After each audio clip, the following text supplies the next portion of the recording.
Hi, this is Shelley. I am here for my week 10 discussion questions, and my dogs are going to be chiming in apparently. So let's jump right into them.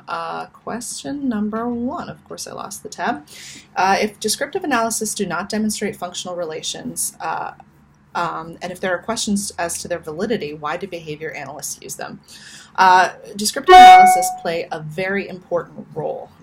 They are the first step, or not necessarily first step.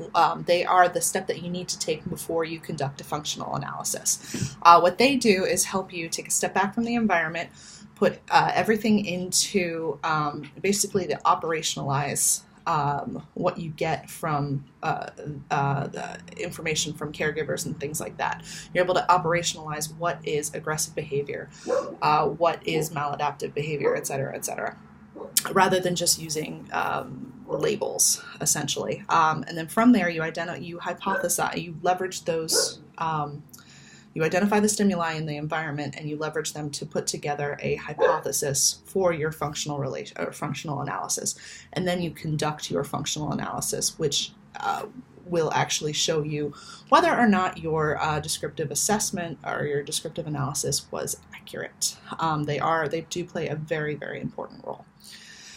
So question number two, Touchette et al. 1985 used a scatter plot to ID stimulus control of problem behavior. Do their scatter plots provide a descriptive analysis of the behavior, or are they examples of experimental analysis of the problem behavior? Within that, they were using the scatter plots to identify times of the problem behavior, which essentially goes back to the descriptive analysis like we talked about. Like I talked about in the previous question.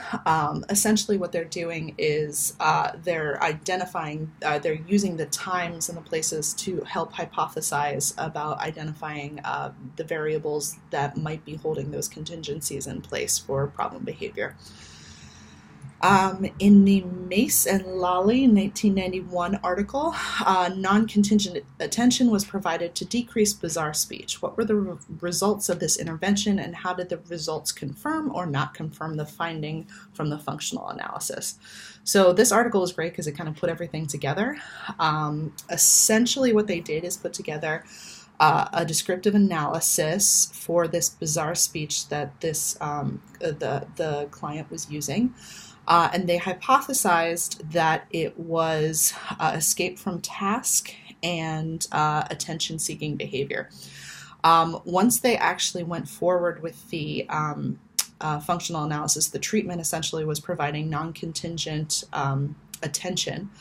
And then also, I believe they also provided contingent attention based on after they taught him social language skills. And so basically he was able to better interact with folks. They were able to identify that both those interventions worked for the attention-seeking behavior, but they also realized that escape from task, which they had hypothesized in the descriptive assessment, was not what was keeping in place, was not keeping that behavior in place. So, and the article is great because it talks about the importance of linking the descriptive and experimental analysis. And this is a prime example where they were partially right, and that's why it's important to conduct that actual functional analysis. Thank you very much.